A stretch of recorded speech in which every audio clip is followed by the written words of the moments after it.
ನಮ್ಮೆಲ್ಲ ಬಂಧು ಮಿತ್ರರೇ, ಬಂದ ತಕ್ಷಣ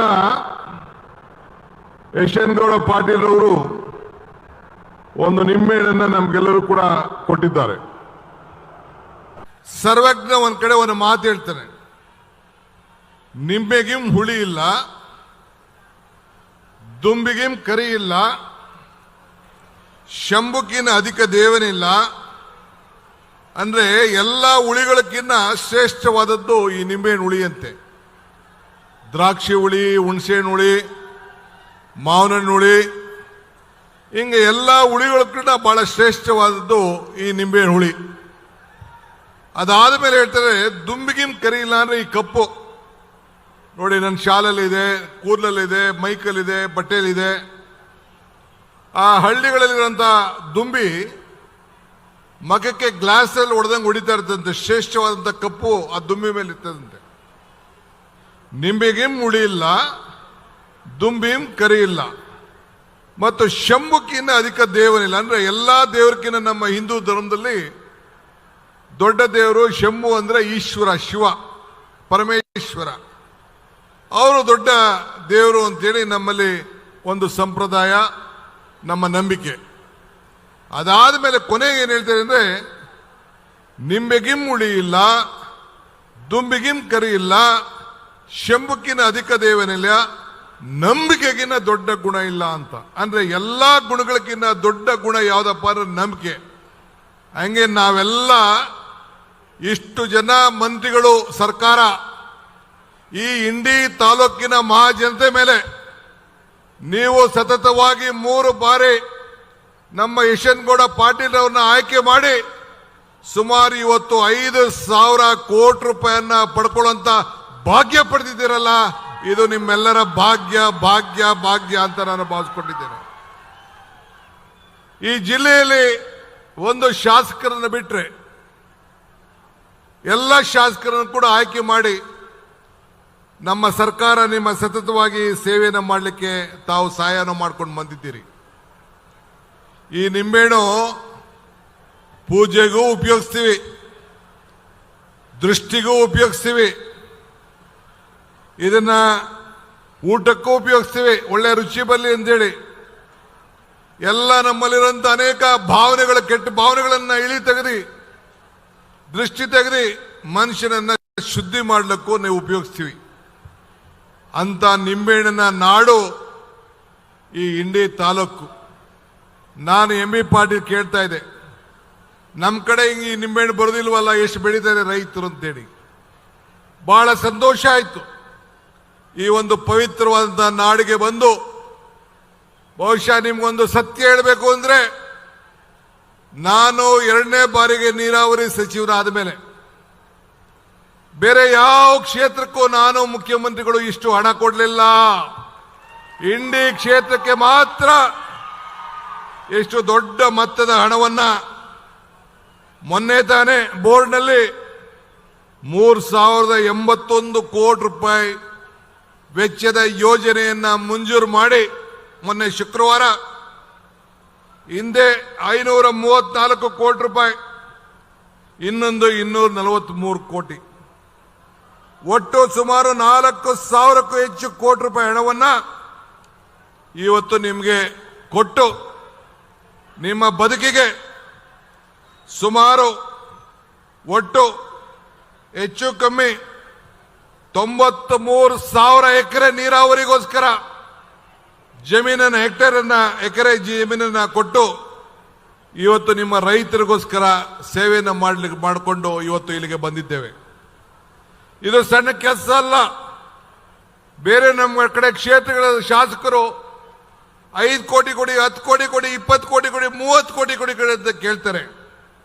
ಆದರೆ ನಮ್ಮ ಯಶವಂತಗೌಡ ಪಾಟೀಲ್ ಅವರ ಮೇಲೆ ವಿಶ್ವಾಸವನ್ನು ಇಟ್ಟು ಅವರ ಪ್ರೀತಿಯಿಂದ ನನಗೇನು ಬೇಡ, ನನ್ನ ಕ್ಷೇತ್ರದ ಜನರ ಬದುಕಿಗೆ, ರೈತರ ಬದುಕಿಗೋಸ್ಕರ ನೀವು ಸಹಾಯ ಮಾಡಬೇಕು ಅಂತ ಕೇಳಿದಾಗ ನಾವು ಇವತ್ತು ಈ ಯೋಜನೆಯನ್ನ ಮಂಜೂರು ಮಾಡಿ ಬಂದಿದ್ದೇವೆ.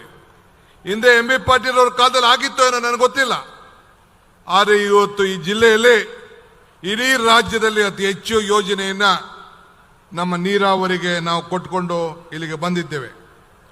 ಇದು ವರ್ತಿ ರೇವಣಸಿದ್ದೇಶ್ವರ ಏತ ನೀರಾವರಿ, ಚೆದಗುಂಡಿ ಶಾಖಾ ಕಾಲುವೆ ಮತ್ತು ಇಂಡಿ ತಾಲೂಕಿನ 19 ಕೆರೆ ಈ ಯೋಜನೆಗಳನ್ನು ಇವತ್ತು ಇಲ್ಲಿ ಭೂಮಿ ಪೂಜೆಯನ್ನು ನಾವು ಮಾಡಿದ್ದೇವೆ.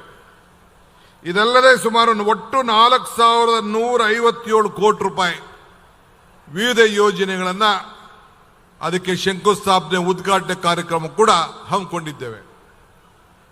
ಪಾಟೀಲ್ ರವರು ಹೇಳ್ತಾ ಇದ್ರು, ಯಶವಂತಗೌಡ ಪಾಟೀಲ್ ರವರು, ನಮ್ಮ ಸರ್ಕಾರದ ಮೇಲೆ ಬೇಕಾದಷ್ಟು ಟೀಕೆಗಳು, ಹಣ ಇಲ್ಲ, ಗ್ಯಾರಂಟಿಗೆ ಹೊಂಟೋಯ್ತು ಅಂತೇಳಿ.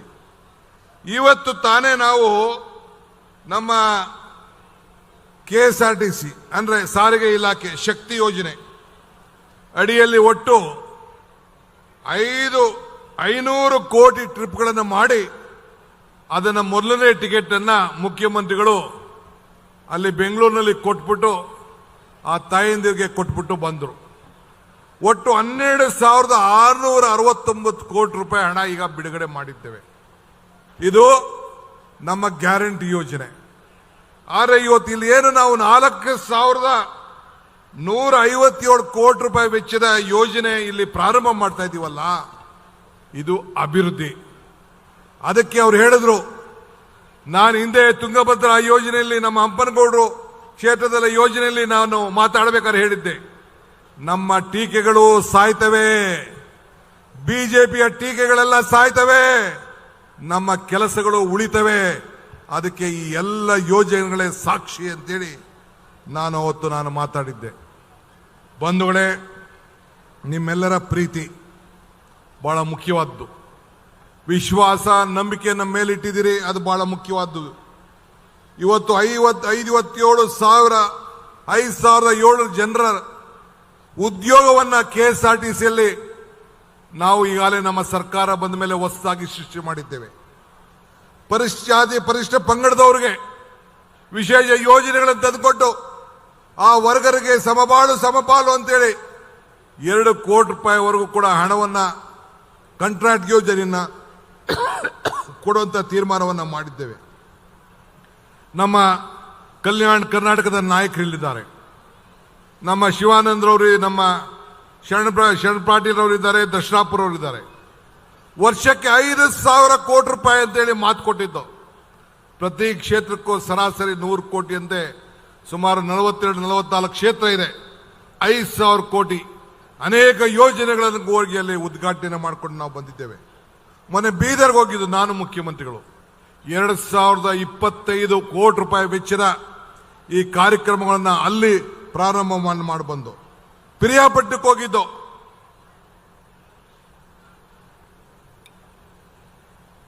ಅಲ್ಲಿ 500 ಕೋಟಿ. ಈಗ ತಾನೇ 20-21ನೇ ತಾರೀಕು ನಮ್ಮ ಮಾದೇವಪ್ಪನವರು 3,647 ಕೋಟಿ ರೂಪಾಯಿ ಯೋಜನೆಯನ್ನ ಕಾರ್ಯಕ್ರಮವನ್ನು ಪ್ರಾರಂಭ ಮಾಡಲಿಕ್ಕೆ ಹೊರಟಿದ್ದಾರೆ. ಈಗ ನಮ್ಮ ದಿನೇಶ್ ಗುಂಡೂರಾವ್ ಇದ್ದಾರೆ, ಅವರು ಸುಮಾರು ಕ್ರಾಂತಿಯನ್ನ ಮಾಡಿದ್ದಾರೆ ಆರೋಗ್ಯ ಇಲಾಖೆಯಲ್ಲಿ. ಇಡೀ ರಾಜ್ಯದಲ್ಲೇ ಕೂಡ ಎಲ್ಲರೂ ಕೂಡ ಉತ್ತಮವಾದಂತಹ ಆರೋಗ್ಯ ಸಿಗಬೇಕು ಅನ್ನೋ ದೃಷ್ಟಿಯಿಂದ ಅನೇಕ ಕಾರ್ಯಕ್ರಮಗಳನ್ನು ರೂಪಿಸಿದ್ದಾರೆ. ನಮ್ಮ HK ಪಾಟೀಲ್ ಅವರಿದ್ದಾರೆ, ಪ್ರವಾಸಿ ಮಂದಿರಗಳಲ್ಲಿ ಎಲ್ಲಮ್ಮ ಕ್ಷೇತ್ರದಲ್ಲಿ ಎಲ್ಲ ಕಡೆ, ಮೈಸೂರಿನಲ್ಲಿ ಎಲ್ಲ ಕಡೆ ಕೂಡ ಪ್ರವಾಸ ಕ್ಷೇತ್ರಗಳಿಗೆ ಇವತ್ತು ಅತಿ ಹೆಚ್ಚು ಉತ್ತೇಜನವನ್ನು ಕೊಟ್ಟು ಕಾರ್ಯಕ್ರಮಗಳನ್ನು ರೂಪಿಸಿಕೊಂಡು ಬಂದಿದ್ದಾರೆ. ಬೆಂಗಳೂರು ನಗರದಲ್ಲಿ ಸುಮಾರು 1 ಲಕ್ಷ ಕೋಟಿ ರೂಪಾಯಿ ವೆಚ್ಚದ 4-5 ವರ್ಷಕ್ಕೆ ವಿವಿಧ ಯೋಜನೆಗಳನ್ನು ತೆಗೆದುಕೊಂಡಿದ್ದೇವೆ. ಇವೆಲ್ಲ ಅಭಿವೃದ್ಧಿಯೋ ಏನು ಅನ್ನೋದನ್ನ ನಾನು ಈ ಜನತಾದಳದವರಿಗೆ, ಬಿಜೆಪಿಯವರಿಗೆ ಕೇಳಲಿಕ್ಕೆ ನಾನು ಬಯಸ್ತಾ ಇದ್ದೇನೆ. ಬಂಧುಗಳೇ, ಇವತ್ತು ತಾವೆಲ್ಲ ಅನೇಕ ಕಾರ್ಯಕ್ರಮಗಳನ್ನು ತಾವೆಲ್ಲ ಗಮನಿಸ್ತಾ ಇದ್ದೀರಿ. ಈ ರಾಜ್ಯದ 5 ಗ್ಯಾರಂಟಿಗಳು ಇಡೀ ದೇಶಕ್ಕೆ ಒಂದು ದೊಡ್ಡ ಮಾದರಿಯಾಗಿ ಇವತ್ತು ಉಳ್ಕೊಂಡು ಬಂದಿದೆ. ಇಡೀ ದೇಶ, ಬಿಜೆಪಿಯ ರಾಜ್ಯಗಳು, ಬಿಜೆಪಿ ಸರ್ಕಾರದ ರಾಜ್ಯಗಳು ಕರ್ನಾಟಕ ರಾಜ್ಯದ ಮಾದರಿಯನ್ನ, ಈ ಗ್ಯಾರಂಟಿ ಯಾರೆಯನ್ನ ಇವತ್ತು ಮಾಡ್ಕೊಂಡು ಬರ್ತಾ ಇದ್ದಾರೆ. ಈ ಗ್ಯಾರಂಟಿ ಯೋಜನೆ ಯಾಕೆ ತಂದೋ? ನಿಮ್ಮ ಬದುಕಿಗೋಸ್ಕರ. ನಿಮ್ಮ ಬದುಕಿನಲ್ಲಿ ಇವತ್ತು ಬೆಲೆ ಏರಿಕೆಗಳು ಗಗನಕ್ಕೆ ಹೋಗ್ತಾ ಇದೆ, ಆದಾಯಗಳು ಪಾತಾಳಕ್ಕೆ ಹೋಗ್ತಾ ಇದೆ. ಇದನ್ನ ಸರಿಸಮಾನತೆ ಮಾಡಿ ನಿಮ್ಮ ಬದುಕನ್ನ ಸರಿಯಾದ ರೀತಿಯಲ್ಲಿ ತೆಗೆದುಕೊಂಡು ಹೋಗಬೇಕು ಅನ್ನೋ ದೃಷ್ಟಿಯಿಂದ ಸುಮಾರು ಒಂದು ಕುಟುಂಬಕ್ಕೆ ಸರಾಸರಿ 5,000 ರೂಪಾಯಿ ಒಂದು ತಿಂಗಳಿಗೆ ಸಿಗುವಂತ ಈ ಕಾರ್ಯಕ್ರಮ ಯಾವ್ದಾದ್ರು ಸರ್ಕಾರ ಕೊಟ್ಟಿತ್ತು ಅಂದ್ರೆ ಇದು ಕಾಂಗ್ರೆಸ್ ಸರ್ಕಾರ ಅನ್ನೋದನ್ನ ಯಾರು ಕೂಡ ಮರೀಲಿಕ್ಕೆ ಸಾಧ್ಯ ಇಲ್ಲ. ಇತಿಹಾಸ ಪುಟಕ್ಕೆ ನಾವು ಸೇರ್ಕೊಂಡು ನಾವು ಬಂದಿದ್ದೇವೆ. ಅನೇಕರು ಟೀಕೆ ಮಾಡ್ತಾ ಇರ್ತಾರೆ, ಟೀಕೆ ಮಾಡಲಿ. ಈಗ ಹಣ್ಣು ಯಾವ್ದಾದ್ರು ಮರದಲ್ಲಿ ಚೆನ್ನಾಗಿ ಬಿದ್ದರೆ ಹಣ್ಣು ನೋಡಿ ಎಲ್ಲರೂ ಕೂಡ ಕಲ್ಲು ಹೊಡಿಲಿಕ್ಕೆ ಪ್ರಯತ್ನವನ್ನು ಮಾಡ್ತಾರೆ.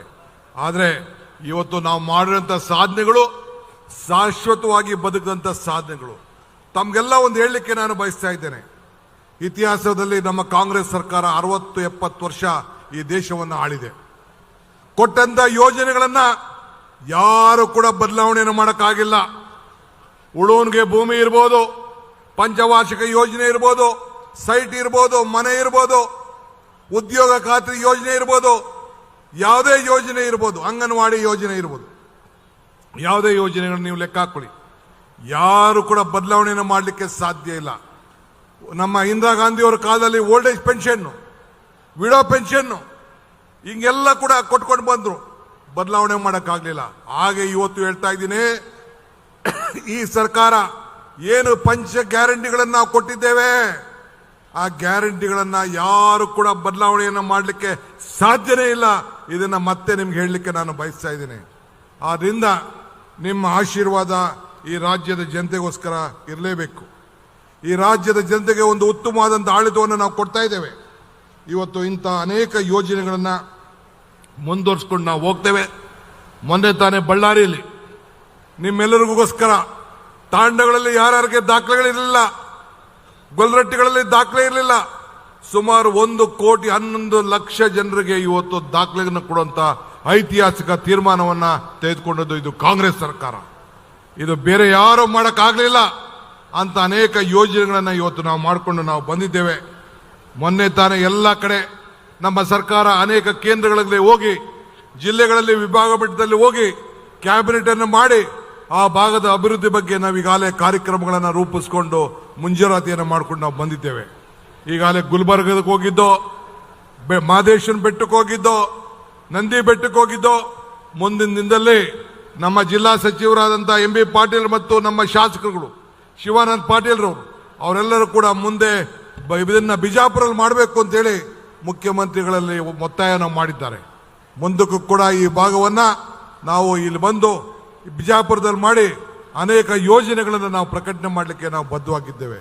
ಶ್ರೀ MB ಪಾಟೀಲ್ ಅವರು ನಿಮ್ಮ ಜಿಲ್ಲಾ ಸಚಿವರು, ನಿಮ್ಮ ಜಿಲ್ಲೆಗೆ ಅನೇಕ ಕೈಗಾರಿಕೆಗಳನ್ನು ತರಬೇಕು, ಉದ್ಯೋಗಗಳನ್ನು ಸೃಷ್ಟಿ ಮಾಡಬೇಕು ಅಂತೇಳಿ ಒಂದು ದೊಡ್ಡ ಪ್ರಯತ್ನವನ್ನು ಮಾಡಿ ಮೊನ್ನೆ ಗ್ಲೋಬಲ್ ಇನ್ವೆಸ್ಟರ್ಸ್ ಮೀಟಲ್ಲಿ ನಿಮ್ಮ ಜಿಲ್ಲೆಗೆ ಅತಿ ಹೆಚ್ಚು ಒತ್ತನ್ನು ಕೂಡ ಕೊಟ್ಟಿದ್ದಾರೆ.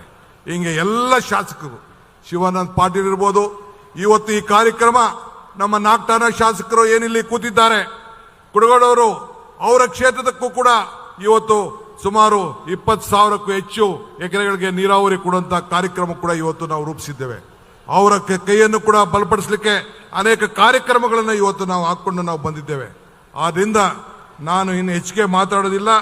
ಬೆಂಗಳೂರಿನಲ್ಲಿ ಸ್ವಲ್ಪ ಲೇಟ್ ಆಯಿತು, ಆದರೂ ಚಿಂತೆ ಇಲ್ಲ, ತಾವು ವಿಶ್ವಾಸ ಇರಲಿ, ಇದು ನಿಮ್ಮ ಸರ್ಕಾರ, ನೀವು ಕೊಟ್ಟಂತ ಸರ್ಕಾರ. ಇಡೀ ರಾಜ್ಯದಲ್ಲಿ ಮತ್ತೆ 28ರಿಗೆ ನೀವೆಲ್ಲರೂ ಕೂಡ ಇಡೀ ಜಿಲ್ಲೆಯಲ್ಲಿ ಏನು ಒಂದು ಶಾಸಕರನ್ನು ಕಳ್ಕೊಂಡಿದ್ದೇವೆ ಅದನ್ನು ಕೂಡ ತುಂಬುವಂತ ಕೆಲಸವನ್ನು ತಾವು ಮಾಡಬೇಕು. ಈ ಸರ್ಕಾರ 2 ಶಾಸಕರು ಟೌನ್ ಅಲ್ಲಿ ಮತ್ತು ಒಂದು ಗ್ರಾಮೀಣದಲ್ಲಿ, ಅವೆರಡಕ್ಕೂ ಕೂಡ ತಾವು ತುಂಬಿ, ಕಾಂಗ್ರೆಸ್ ಇಡೀ ಜಿಲ್ಲೆ ಹಿಂದೆ ಕೂಡ ಒಂದ್ಸತಿ ನಾವೆಲ್ಲ ಗೆದ್ದಿದ್ದು, ಆ ರೀತಿ ತಾವೆಲ್ಲ ಗೆಲ್ಲಿಸಬೇಕು. ಮತ್ತೆ ಈ ರಾಜ್ಯದಲ್ಲಿ 28ರಲ್ಲಿ ನಿಮ್ಮ ಸರ್ಕಾರ ಆಡಳಿತಕ್ಕೆ ಬರಬೇಕು, ಜನಪ್ರಿಯ ಸರ್ಕಾರ ಬರಬೇಕು, ನಿಮ್ಮ ಸೇವೆಯನ್ನು ಅತಿ ಹೆಚ್ಚು ಮಾಡಲಿಕ್ಕೆ ತಾವೆಲ್ಲ ಅವಕಾಶವನ್ನು ಮಾಡಿಕೊಡ್ಬೇಕು ಅಂತೇಳಿ ಪ್ರಾರ್ಥಿಸಿ ಶುಭವನ್ನು ಹಾರೈಸಿ ನನ್ನ ಮಾತನ್ನು ಮುಗಿಸ್ತೇನೆ. ಜೈ ಹಿಂದ್, ಜೈ ಕರ್ನಾಟಕ ಮಾತೆ.